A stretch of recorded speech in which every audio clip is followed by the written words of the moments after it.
All right. Let's get this done.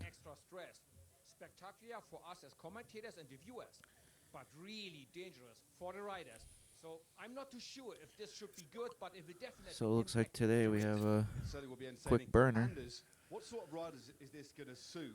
Wish me luck. Is going to impact on the race itself? That's the thing about gravel stages, cobble stages we've seen previously in the Grand Tours. I love them because we have a mix of GC riders. We have Pogacar, Remco Evenepoel, and Jonas Vingegaard against Mathieu van der Poel, Wout van Aert. It's going to be a one-day classic in a Grand Tour, and I can't wait to see it because we know the GC riders, they're also one of the best riders in the world, and for sure we know they have the capabilities to perform here as well. So the mix between classics riders and GC riders today, I can't wait to see it. It's going to be volatile. It's going to be certainly entertaining. The toughest sectors are between sectors 14 and 10, and the last of our gravel sectors on the menu today come with only 15 kilometers to go. It's going to be stressful. It's going to be hot. It's going to be dusty. Do not blink. So we have stage 9 playing from Tour de France 2024. So many different riders could end Trying to up keep winning my heart the rate stage. down so I might not talk too much. Just see how it plays out on those gravel stretches.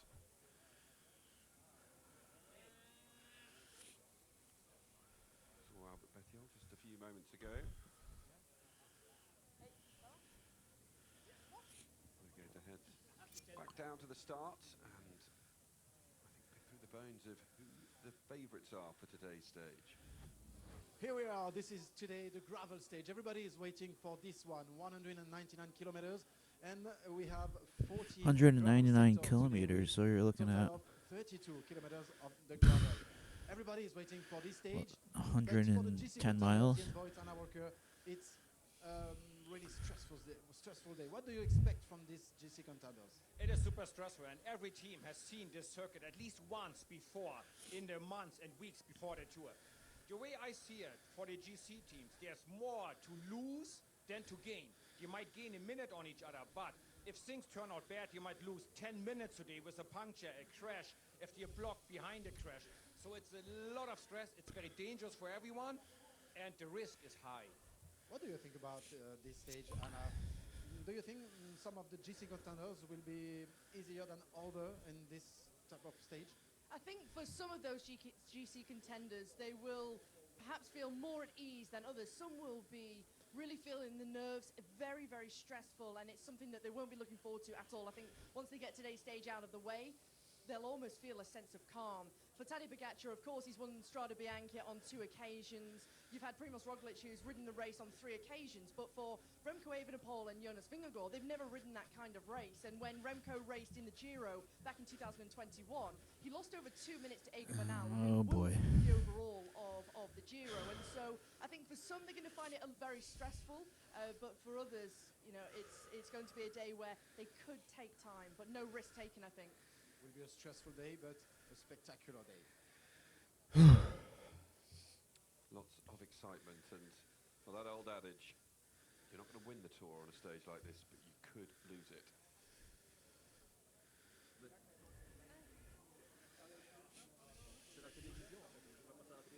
Let's go and now hear from one of the DSs about what they expect from today.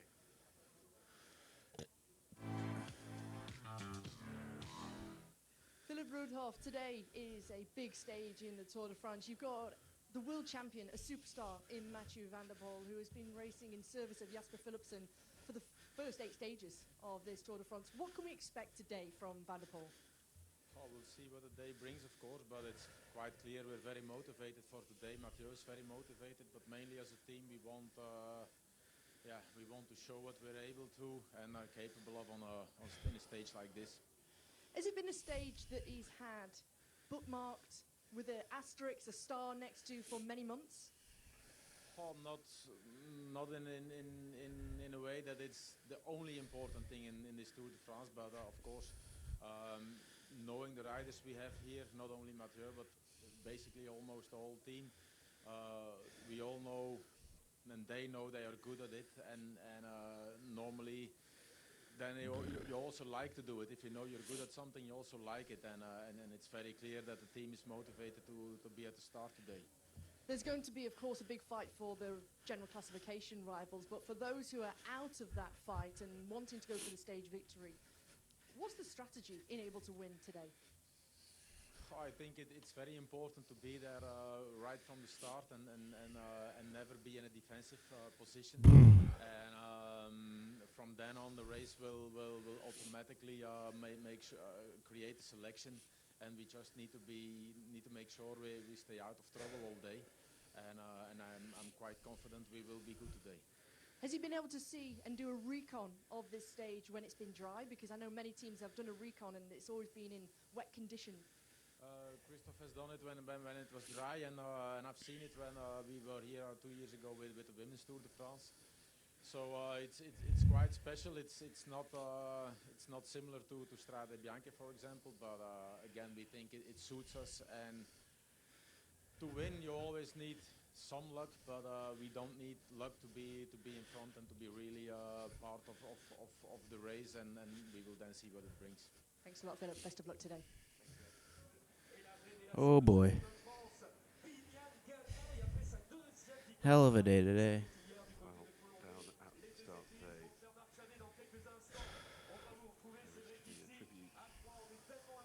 tribute to Andre Dreger, who died in a crash on a high-speed descent at the Tour of Austria yesterday. Our thoughts very much with all the Norwegian riders.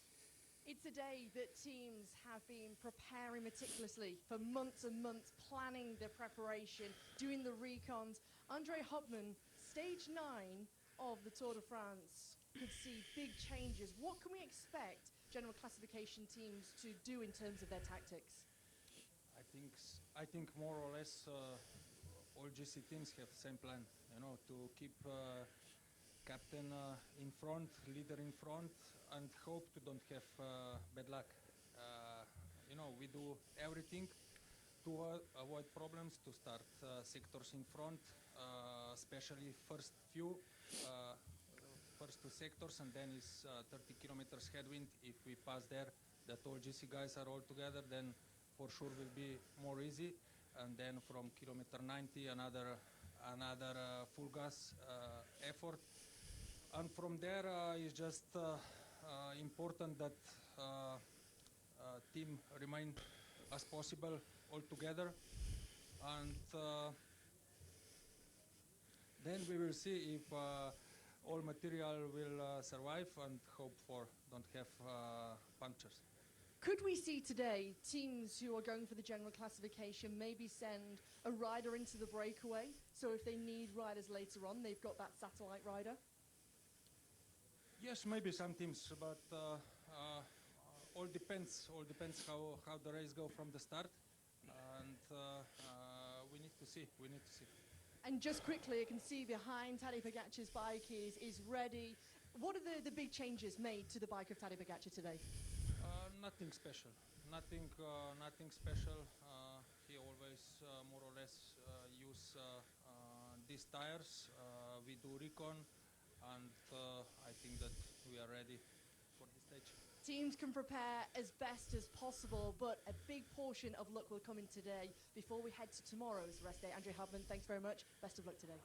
Et se souvenir du Norvégien Andre Dreger qui nous a quittés hier malheureusement à l'issue donc de cette chute tragique survenue sur le Tour d'Autriche. On va, s'il vous plaît, mesdames et messieurs, le 3, réaliser tous ensemble une minute d'applaudissement. Be part of this minute of applause, remembering Andre Dreger, who died yesterday on the Tour of Austria.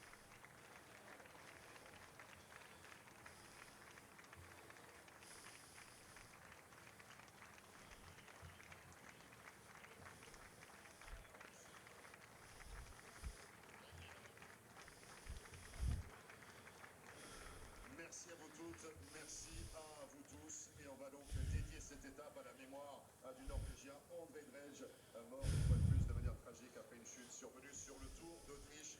Merci également pour l'implication et la pensée du collectif Innovix Mobility, cette formation norvégienne présente sur le Tour de France et qui compte un porteur de maillot distinctif qui Jonas Abrahamsen qui réalise un Tour de France de toute splendeur. Mesdames et messieurs, nous sommes à un tout petit peu plus de 4 minutes maintenant du départ Well, one of the de cette 9e étape. many churches sitting in the centre of Troyes, many of them rebuilt over the years due to several major fires that have taken place in the city centre here in Troyes over the years. More on the history of the city when we set off on our stage itself today. We are getting ready for the neutral start. Yellow jersey on the back of Tadej Pogačar, 33 seconds advantage over Remco Evenepoel at the moment. William Gamay of Intermarché Wanty in front in the green jersey standings. And as we've heard from his teammates, with that 88-point lead, they feel confident that as long as he can stay on his bike through to Nice, he should win the sprinters' points classification. Polka dots once again on the back of Jonas Abrahamsen. 13-point lead at the moment over Tadej Pogačar. So he knows that he'll still have that polka dot jersey as we head into the first rest day. And in the white jersey, Remco Evenepoel. He has a 1 minute 43 second lead over Ayuso in that category at the moment, with UAE Team Emirates with the yellow helmets out in front in the team classification. Public de Troyes, c'est un morceau d'histoire qui est en train de s'écrire ici, dans cette localité, dans cette étape. 100% des 21 degrees, 46% humidity.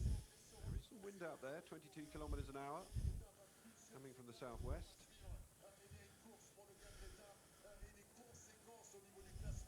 Whether the wind will have an impact on today's stage or not remains to be seen. We will hear much more from out on the course when Jens Vogt speaks to us from the back of the motorbike.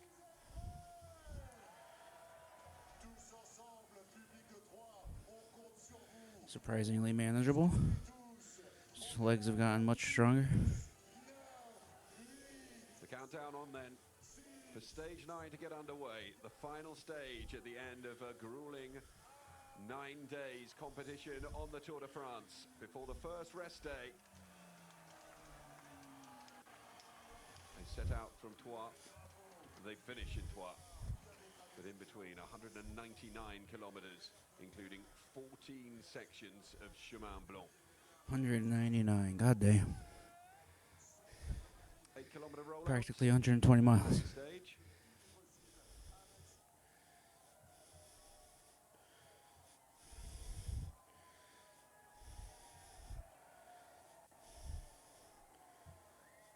Nelson Paulus involved in the breakaway yesterday. Went with Bissiger and Abrahamsen.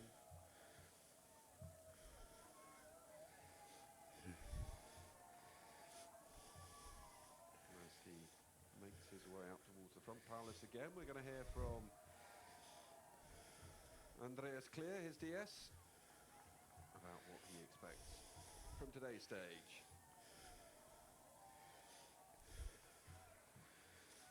Andreas Clear, today it's a big day, and within EF Education Easy Post, you've got plenty of options in terms of riders who could really thrive on a day like today. That's true, but we thought so yesterday, right, and it didn't work out, but quite confident that we're going to play a role today. How do you play a strategy on a day like today where anything could happen and throw one of the big leaders out in terms of a mechanical or a puncture or a crash? I mean, we are in today. We are happily not in the situation that we are GC contenders, right? This has to be tricky for them. We just want to be able to contribute to the guy who then wins in the stage. If we have the best legs and we have the lucky punch and are up there, would be nice if it would be us.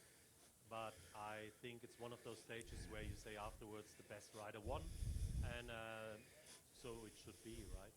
I know every team will have done a recon, but I know some teams have done a recon where it's been wet, and today the conditions could be very, very different. Have you managed to see the gravel sectors in particular in the dry? We did it actually yesterday with a colleague of us. So we have quite accurate information. Not sure if it helps, but it's quite accurate. And who will your favoured rider be for today? You've seen Nielsen Powers come out the bus here. My personal favorite rider for today, you want to know? It's the whole team, right? I would love to see one of them winning, right? Winning for us, and then have a glass of champagne. That would be just brilliant. Thanks. Best of luck today.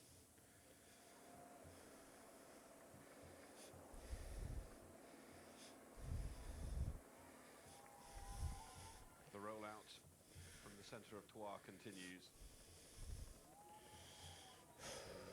Go over l'église Sainte-Madeleine. The bells ringing there. Oh boy.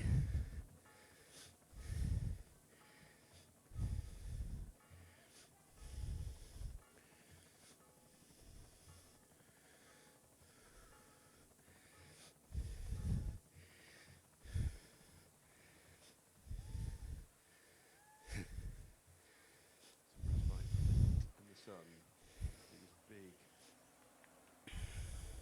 plane tree lined avenues around Troyes.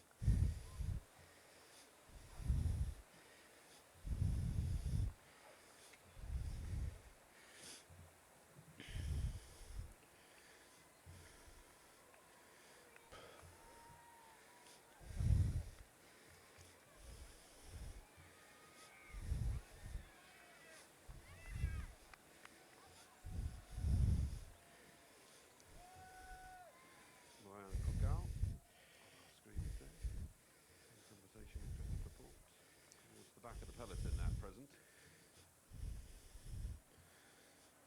6.2 kilometres of this neutral rollout.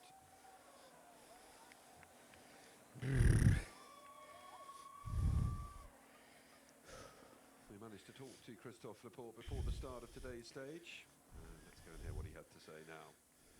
Christophe, on est dans quel état d'esprit? Well, Christophe, what is your state of mind before this kind of stage? It suits classics riders like you, but it's also a stressful one for the GC contenders. Well, yeah. Let's just say it's a classic race today. It's very important for us. It's a crucial day for us, for the GC standings, actually. Today, my main goal is just to keep Jonas safe. Well, you and Wout would be the most important supporters, I guess, on this type of route. Well, everyone will be important, and everyone will have some hard work to do to protect Jonas and to stay at the front. For sure, in the more crucial moments, it will be the duty of Wout and I, or Matteo, in order to help him as much as possible, and we'll try and make sure Jonas is at the front. On paper, when you saw the route of the Tour, you might have considered doing something today. Yes, of course, but like I said, we didn't plan to go for a stage victory today. We'll be supporting Jonas. It's just like a mountain stage or one that suits the GC contenders. We just have to keep Jonas out of danger today. It's scary. Yeah, it's scary because we need success and we need luck. I think we'll have a good team for this kind of stage, but our team has a lot of classics riders, so it does suit us well, but we'll also need success and we'll need luck. You never know if you'll suffer from a puncture or a crash. There are many factors that we can't control, so not a scary stage, but it's definitely a stressful one. All the teams expecting stress out there, plenty of stress indeed, as we saw during that interview, the town hall and also the Aube Stadium of Troyes Champagne Métropole.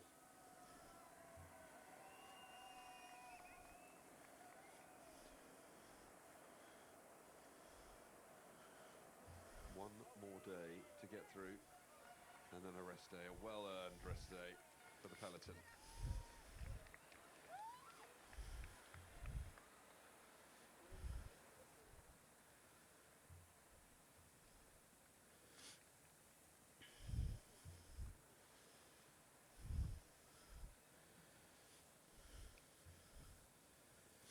Let's go to our daily look. All right, let's go. Let's do it. 40 seconds at what, 2? 50, 60, Are you happy 10 to times. play today? I love it. Vive le tour. Certainly was a wet day yesterday. Respire. Le beau temps. Ça va voler. Ça va péter.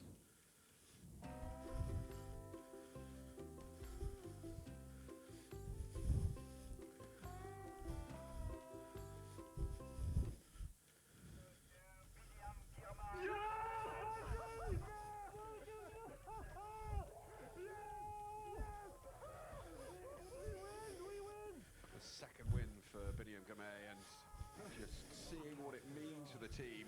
So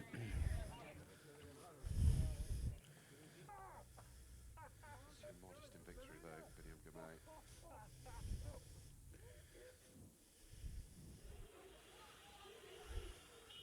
And the images from Asmara, absolutely incredible.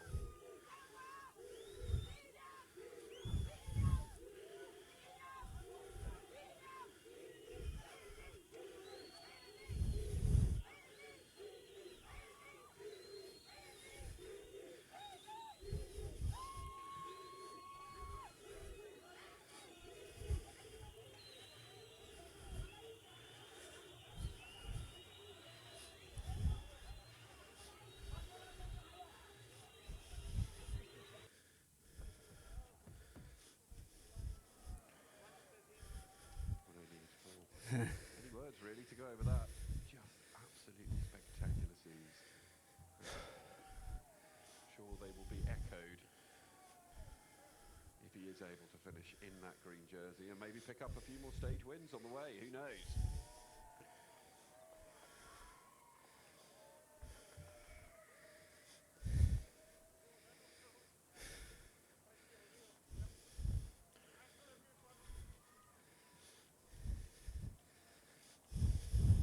So the last few kilometres of the neutral start on today's, as we've heard it described, scary, stressful, certainly stressful. It will be a stressful stage. And just be a question for those main GC contenders of getting through to the finish, making sure that they don't lose time, hoping they don't get a mechanical late on.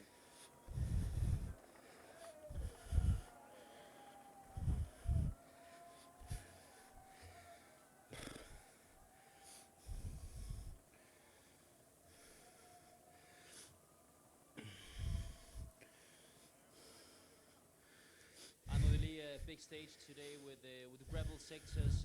First, how well do you know them? Have you been able to do some recon? Yeah, I did a recon in April, so it's already a good thing for me. I know a little bit more the parkour than the other, and yeah, it's I like gravel, so normally I have good legs, so we looking forward for this stage. It's going to be a mix of GC riders and you guys, classics riders, sprinters. How are you looking forward to the positioning, the stress with all the GC teams? Yeah, it's always it's like a classic, but with GC guys it's always difficult. So I don't know what happened during the race, but for sure you don't need to wait the last year to do anything. So we're right. Gotta get that heart rate down. Good luck today.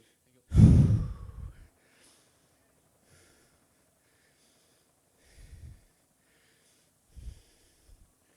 Out into the slightly more exposed roads here ahead of the start proper of today's stage.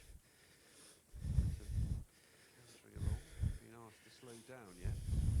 All at a fair old pace at the moment. Sandy Dujardin there in your picture. The Total Energy colours. We saw Mathieu van der Poel just up ahead. Allez les Bleus, allez Jonas. Vive le Tour. Tricolore out en masse.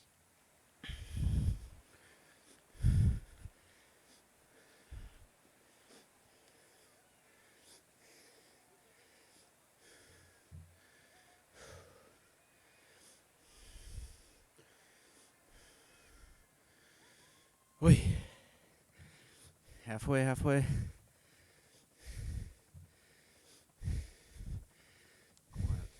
Before what is expected to be a stormy stage, certainly on those 14 sections of Chemin Blanc.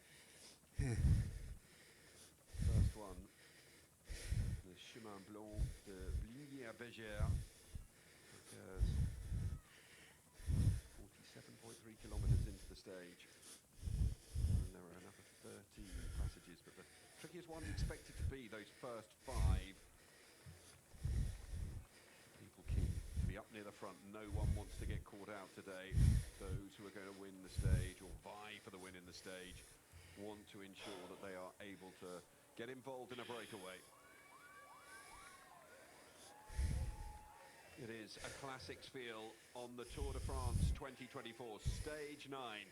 Let's go and join our commentary team, Sean Kelly and Rob Hatch.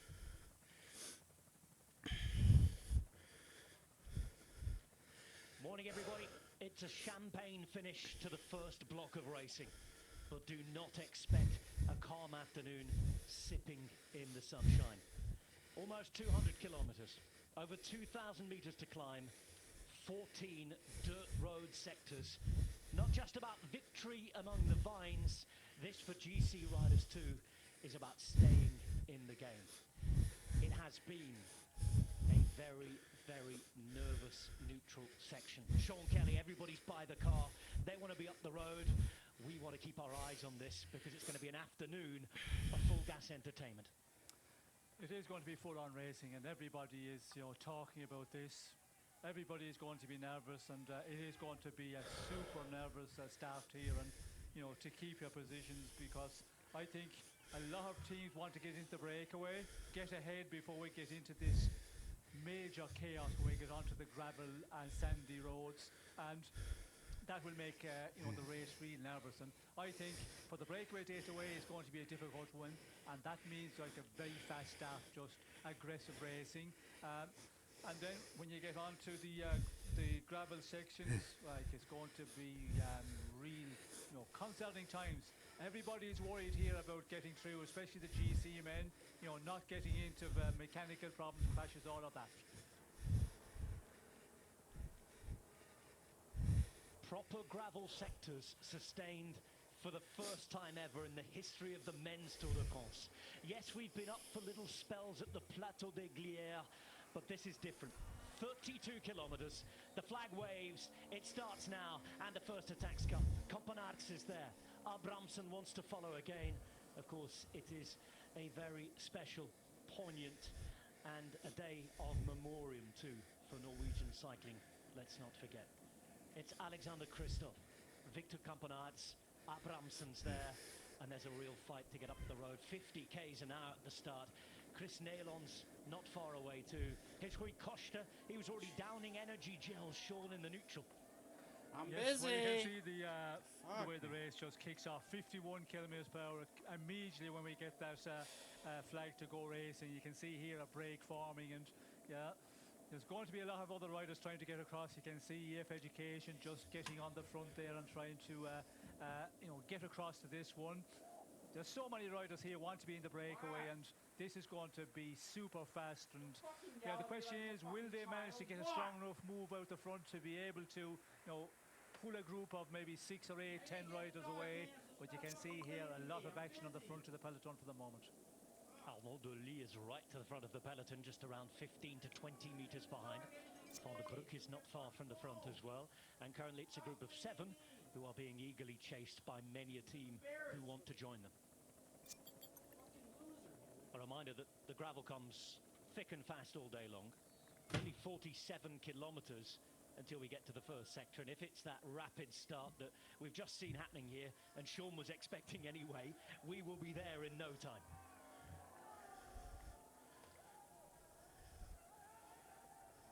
Abramson, we talked very briefly there about the special motivation today, that he each and every day has been so combative. There he is once more with Kristoff, his teammate. At the moment it is Campenarts here. Tom Scringe is following, of course on the podium in Strade Bianche this year, let's not forget.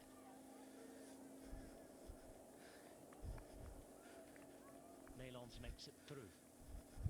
Pour La Peira, French champion, starts to attack behind as well. It's quite a lumpy, bumpy start for the first 10Ks. You see, they're not long hills, are they? But they're hills nonetheless. Well, they're definitely leg testers here. You can see, going at almost 50 kilometers per hour there and a little bit of uphill. And you can see the way the peloton is stretched out here, just a long, long line. And out front, these attacks going off the front rapidly here. And you can see the teams here, the mixture of riders. No team with a number of riders together trying to control here. This is going to be a difficult start in the first number of kilometers to try and get in the breakaway. First breakaway attempt has been brought back. Israel Premier Tech launching the second, trying to follow Stefan Bissiger.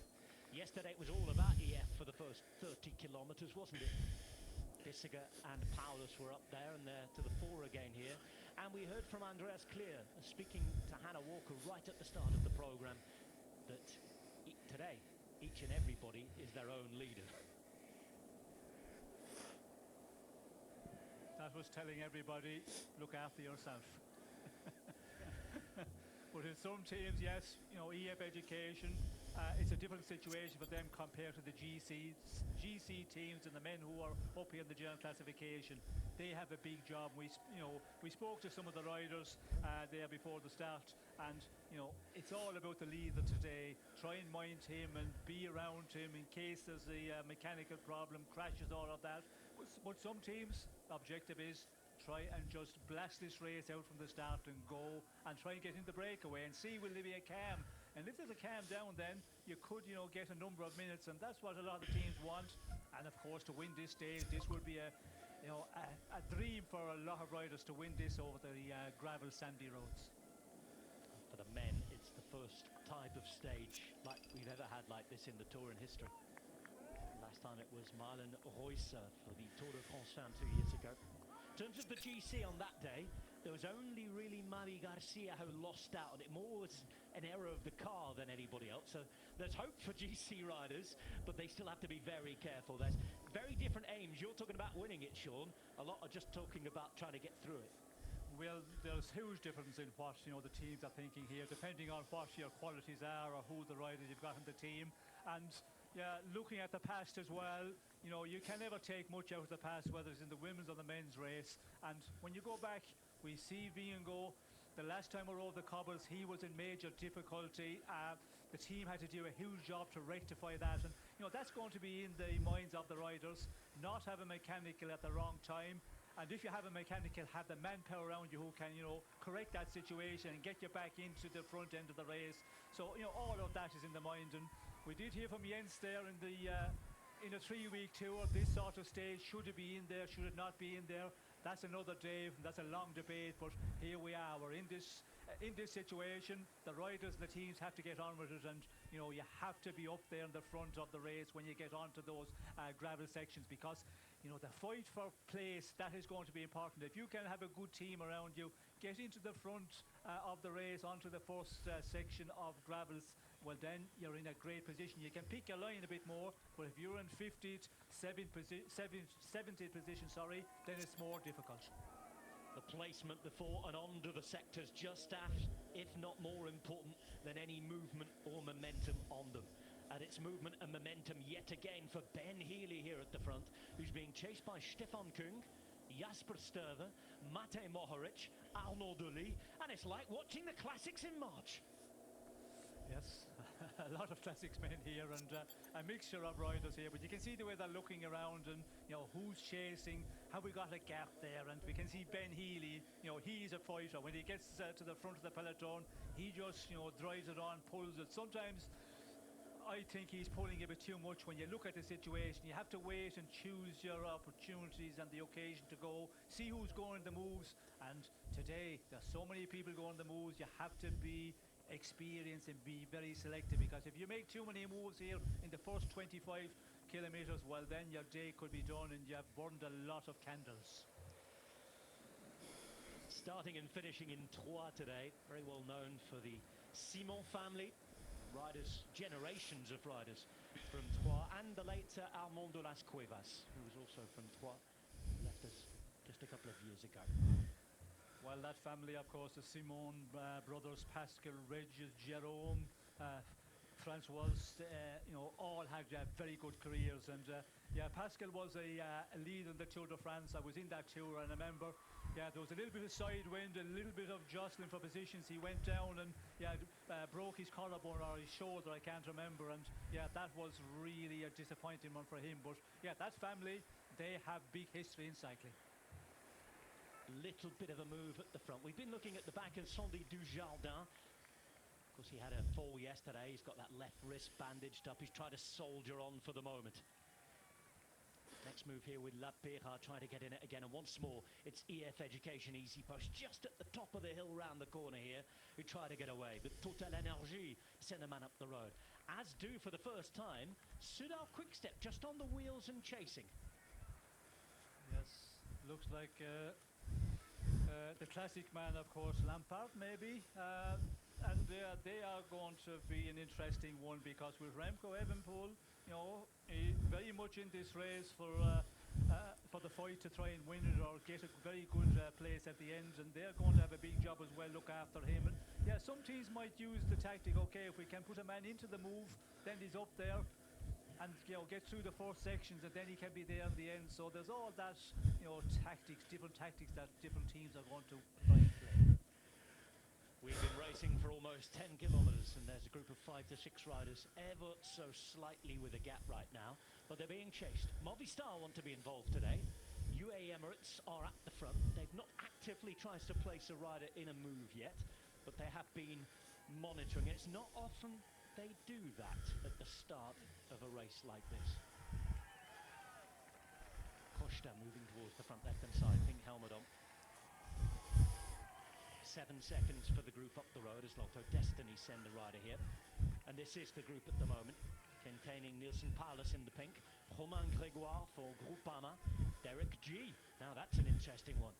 Alongside Paul Lapera here, the French champion. Jared Drisnes is the Lotto Destiny rider on the left-hand side. No Belgian in that team this year. Well, Derek G being up the road is an extremely interesting one. He's at 5 minutes 52 in the GC. Can't imagine there'll be alarm bells ringing behind, but it's a guy who's inside the top 15 in the GC trying to get in the breakaway there, Sean. Yes, well, I don't think the alarm bells will be ringing because Derek G is up there. The alarm bells will be ringing for the teams that want to be in the breakaway, and I think there's quite a lot of them here, still to show and try and get up the road. But again, it's an interesting one. You never know at what point a lot of the big teams will, manage to get a few riders together on the front and start closing it down, and then you could have a difficulty. If it grows out to that 20-30 second advantage for the breakaway, then it gets to be a problem one. But we can see a lot of action still from the front of the peloton. Movistar, Uno X, EF Education Easy Post, and Healy's following this one again. Movistar have already tried to launch Lascano once before. And this is travelling very quickly indeed. Just 6 seconds for those who managed to break out. And here they are, 5 of them. G, Paulus, Grégoire, Lapera and Drisnes. Best place being G, as we mentioned, at 5:52.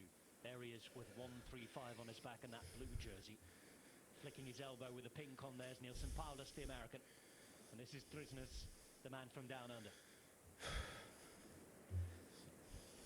2 Frenchmen here, national champion Lapera and Romain Grégoire, 2 real attacking riders.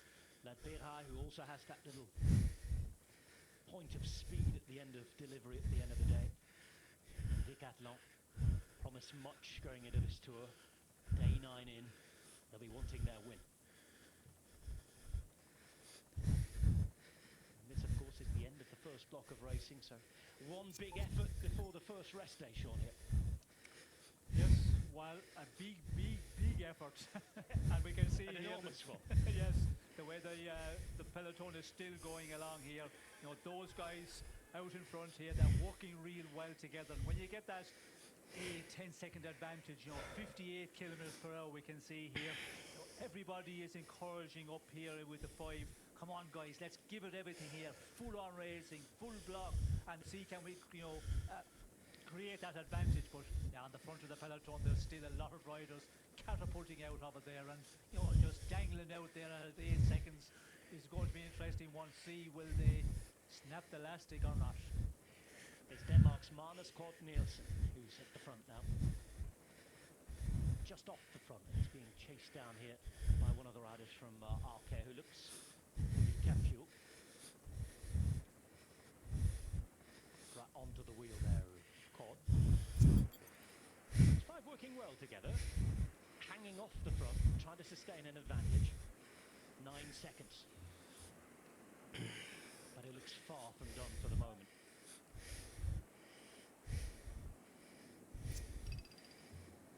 Next moves to come. Kevin Junietz is trying to get involved for Groupama following along.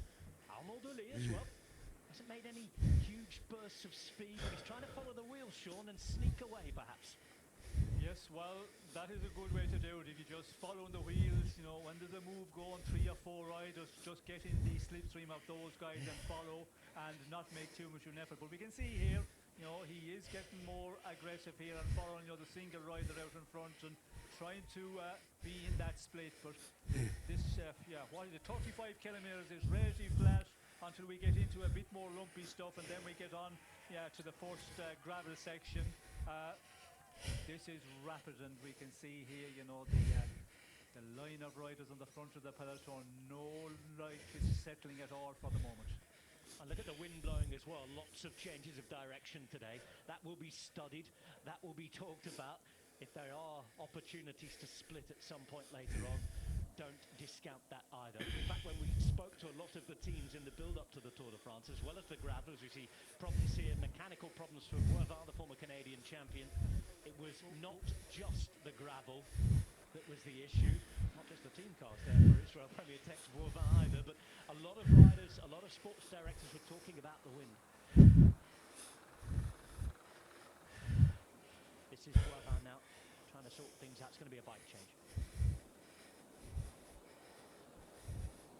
Get some help from somebody who's dressed for the wrong season on the right side there.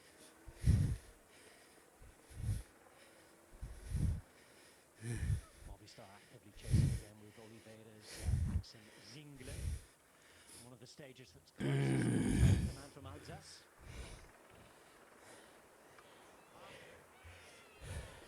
There is Oliveira on his wheel, poised and ready to go. Is Mühlberger as well.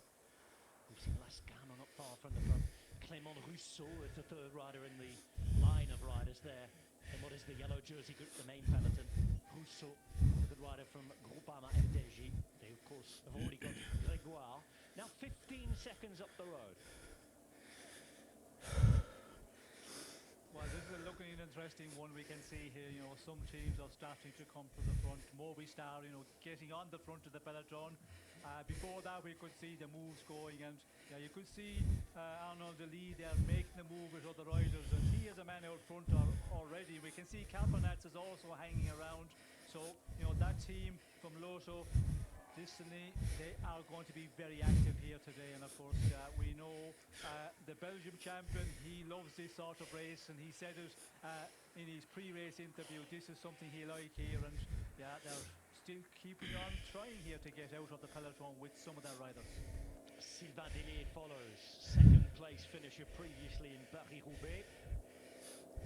184 kilometers remain, and while it's continuing like crazy here, we continue to rotate things on the microphone. It's bonjour to Robbie McEwen. Bonjour, Rob and Sean and everybody tuning in. What a stage this is going to be. I'm not going to say, it might be really good. It is going to be really good. It's already really good. It's already. It seems it was just always going to deliver. And, teams just riding so aggressively because they've had this stage circled in the road book for a long, long time. And I don't think there'll be any let up. Well, this is the scene at the back at the moment. Riders just trying to hang on and stay in. Jan Hirt is one of them from Sudal Quickstep. Abrahamsen, who's given everything early on in the first exchanges to try and help his mate Chris. Brutal. He's now at the back. And these riders with 12 seconds at the front lap. Getting owned. Paulus, Grisnes and G, making it a 5-star group By the way, Boivin still at the back and getting on. I'm sort of dismayed, really, to see this type of move from Lock of Destiny when they've got Jared Drisner's already in the break. You need to follow moves, not make them yourself behind a teammate. This is Maxime Hills, who was up there in Strade Bianche this year on the podium. Of course, naturally, Sean, we're going to draw comparisons with Strade Bianche, but what we've been hearing, what we're seeing on the profile, it's pretty unique, this. The type of gravel's different, plus there's less climbing in this race than Strade Bianche as well. Yes, less climbing and probably less descending as well, and that is also an important one, because descending in the gravel, you know, you have to be very good bike handling and be confident as well. So for some of the riders that will make it a bit easier, but this one, in the final, is really packed big time with the sections, because in the last 50 kilometers you have 7 sections, so you have almost half of the sand roads in the final part. And I know it's flat in the earlier part. There's a lot of the climbs which are climb on gravel rolls right to the top of the Brutal. point. But will it get to that point before the break get away, and the break that maybe go all the way? Here comes the fun part. Maybe a fight all the way, as we'll Gonna see have to here. do high cadence. You know, the break just left Dangle out there at that 20-30 seconds, and still action in the peloton. This could go just full-on racing all day. I know that one of Mark Cavendish's dreams is to win a race from a breakaway on the international scene. He's achieved the 35 stage wins in the records. Why not have a go here? And that's exactly what he was doing there, Robbie McEwen, trying to get in the breakaway. Yeah, it made my eyes light up immediately on screen, left of the screen. He followed the attack by the Arkea B&B Hotels rider. Didn't go straight through and try and contribute, but he was following moves, tracking things around. Look at Movistar, just so aggressive. And when you look at the likes of their teammates they've got here in Alex Aramburu and Oyer Lascano, 2 men built for this type of stage, they can't sit back and just let this ride off up the road. This is the Lac d'Orléans. And this is Nelson Oliveira, who's again pulling for Movistar. Nowadays, they're a classics team. I know it sounds strange to say it, but Lascano and company, they were very, very good in the spring. Aramburu also exceptional. Well, of course, won the Spanish Championship, so he's wearing a different jersey to his teammates. But also in the recent Tour of Belgium, he won a really tough stage down in the Ardennes in Durbuy. Uphill sprint finish. So he's a man in great form and worth riding for today. He's got the speed to win from a thinned out group. Not a bunch sprint, but anything less than that, he's definitely a chance. And after what's going to be a really tough stage all day long, I think it's no surprise to see Movistar riding. And Fernando Gaviria, the man who is always the protected rider for the bunch sprints, they're not playing his card today. He's a worker. There he is on the radio, speaking behind with Campanarts on this wheel in the red. Then it's Pollitt from UAE Emirates, Tadej Pogacar's bodyguard in 3rd place. This, Sean Kelly, apparently, according to Jens, who's so quick, so busy that we can't see him at the minute, but he is telling us this is the fastest start to any of the stages we've had so far. Well, it is certainly a real fast start. We can see the way right from the beginning it's full-on racing, and when that breakaway forms, there's no let up at all. What up? Thanks for the follow. All right, let's see who this is. Out in front and try and get the advantage that they need, and they will be hoping we'll settle back in the peloton, but it ain't happening at all here. We can see, teams coming to the front and just upping the pace the moment. Bush, what up? What up? Thank you. 60 kilometers per hour when we're on the flat, and even Yeah, thankfully my ride is 50 kilometers there on the area. almost done. We're on this, rapid fast part of Best part for last, apparently. going along at a rocket pace. Scratch that from the Yenzi. He reckons it's the fastest start he's ever seen when he's been on the motorbike in any race. Deary me. Yeah, I'm a little dark today. Incredibly rapid start, so aggressive, and some riders already. What's going on? How are you? Cards in their ambitions for this stage, because in the background there, Right on. yet another attack by the Arkea B&B team. Tom Pidcock was making the jump to go across to that little group and mark the move. So it looks like Tom Pidcock has got the freedom from the team to ride. All right, let's see how this goes. We should have 3 minutes at Which I think is going to be a huge task. 280, 300. I don't know. Court is trying to follow him. Deli is there. There's an Astana rider involved. Yeah, it's not a bad start. Shows his face Expect some performance differences between Mywhoosh and Zwift. But other than that, a lot of similarities, and it's free. That right there is just, I'm getting the same workout. What the fuck? What's the difference? Other than the social aspect. Showed him riding in the black bibs with the world champion jersey, one in the white bibs and asking people's opinion about the white. And I said to him, you go the black on the rainy days or when you're not trying, you go the full But Mywhoosh's companion app works just as well. I'm using a spin bike that's not compatible, and it works just like it does in Swift, so I get an equivalent workout, and I'm not spending $20 a month. Let's see how this goes. Heart rate's a little high, but been talking. A couple of 100 meters, they got to work, and This should be like 300. really well together. But they know, Yeah, go figure. informed what's happening. I'll just back in crank up the peloton. resistance. You know, there's teams all the time, keep on pushing and keep on attacking here, and you can see Movistar are doing a huge amount of work here. This is going to be a little difficult, and I think they're getting an earful when they haven't got so don't somebody up there in that be breakaway. surprised if I'm a little quiet. And they're paying for it here. They've been told, okay, guys, you have to ride here. You cannot allow the to get away. It is not going to be easy. Here and 23 seconds, as you say, Rob. This group out front are really putting up the fight, and rightly so. Oliveira here at the front. Formolo is the next most advanced Movistar rider. Of course, we talked about maybe the lack of wisdom of mentioning Strade Bianche. We will do, because we don't have it too similar, but he was second up there in Strade Bianche in 2020 as well. We already mentioned, and Sean was stressing as well. This is a different beast. Hammer time. Much better organised. Movistar had Gaviria, then a bit of nothing, a few attacks in between, then Oliveira. Just get together, go with 2 or 3 of you all at once, give it everything. Thanks, brother. One move I got to say, I didn't think it was the right thing. Arno Billy accelerating off the front. He's got Drisners from his team in the break. It's not the moment to try and ride away from a bunch that's already doing upwards of 55 kilometres an hour. It's a waste of energy. And I think the stage is going to push on hard enough anyway, with especially the stress levels of everybody trying to get to the gravel in front. I think the break will be kept under control just from teams riding position.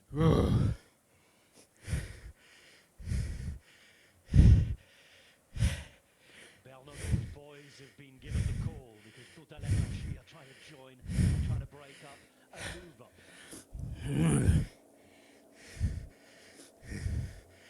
So Movistar have been talking about Godot is being chased down here. Behind. Just waiting, watching EF Education post. They have their man here following on in business. Just a couple of Germans behind too. Sean Cook, the US champion for Oh the boy. team. And for the first time we've seen Visma bikes start to show their faces towards the keeping that position, being there ready. Izaguirre on the left and the red and white for Godot. To the centre, Kwiatkowski, former Strade winner.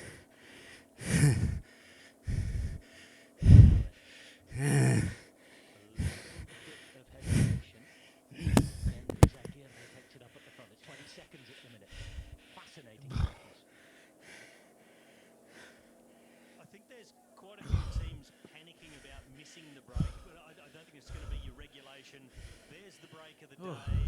Settle into Holy hell. a great big lead, and 1 or 2 teams lead the chase behind like it's a sprint stage, something like that.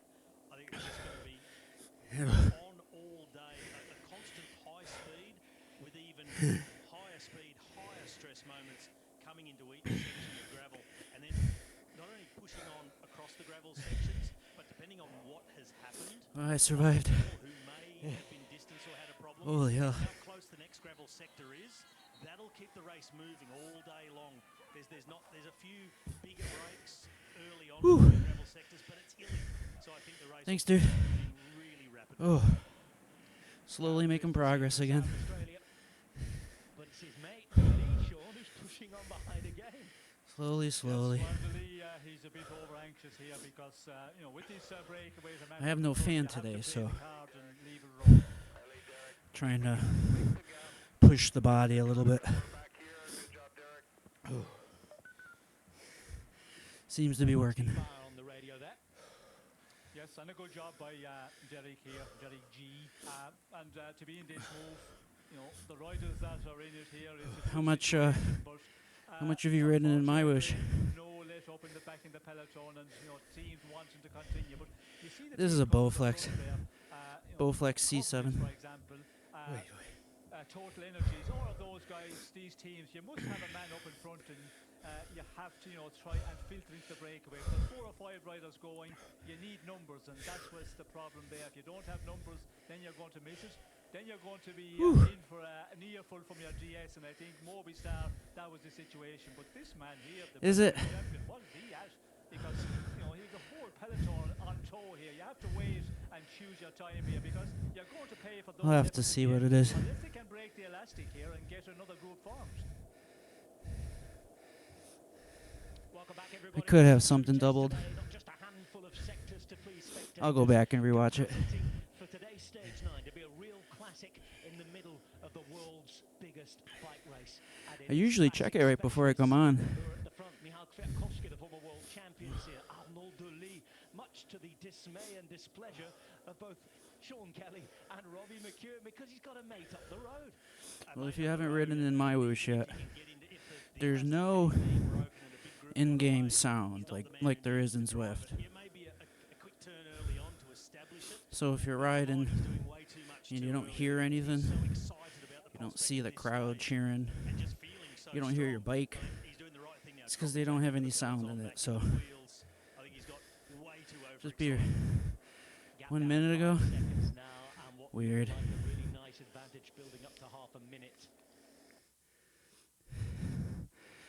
I'll have to go back and watch it.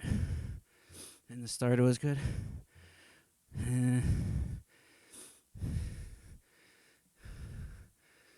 I'm sure there's something. There's always something when you're streaming.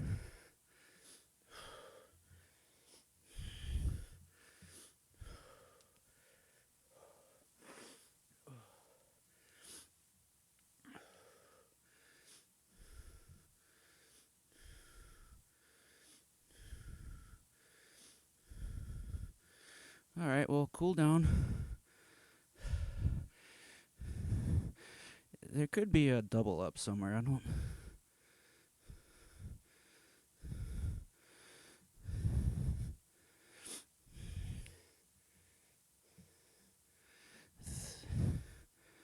I don't know. This streaming shit, it's always the same.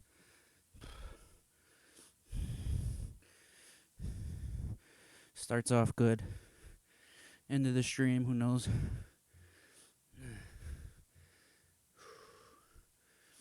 Yeah, that should be it for today.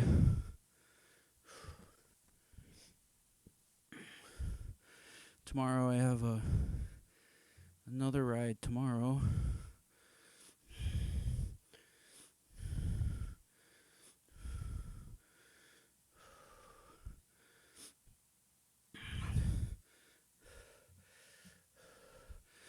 Oh, word.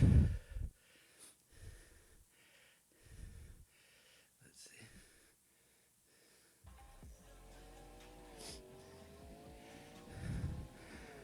Nice starting screen. Is that a McLaren?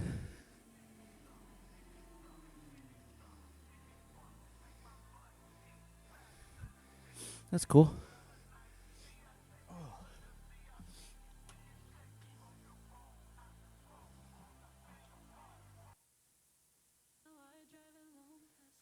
You just stream on...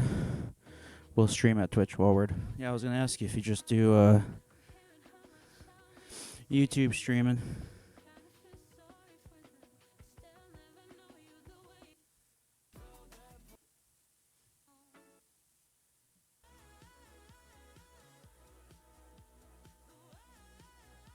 Yes, my dream McLaren. Yeah, I can't say I don't blame you. You're just starting? Everything's calibrated, right? Your FTP seems a little low. But I mean, if you're just starting, again, your body doesn't retain muscle for too long, you know.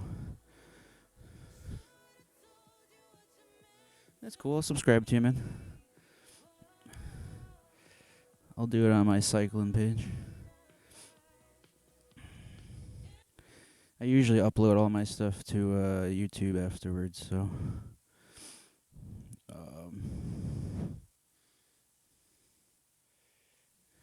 yeah, start slowly, because it doesn't take much to get injured at all. That's cool. Nice starting screen. Who do you use? OBS, I'm gonna assume.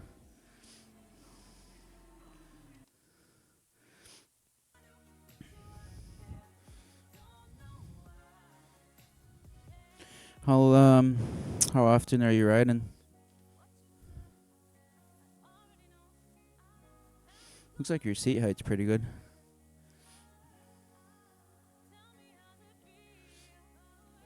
Alright, so 54 out of 57.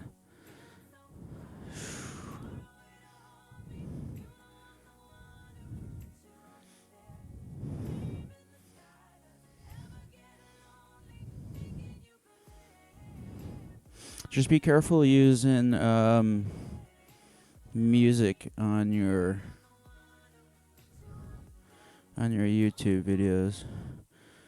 Their copyrights are so brutal to deal with.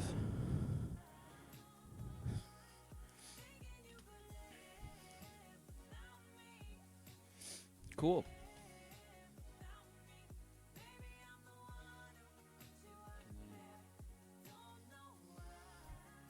Yeah, that's alright, man. I wouldn't be too concerned about power. Just get on there and ride. And do it personally, you know? Don't compare it to other people. You're going to progress at your own rate.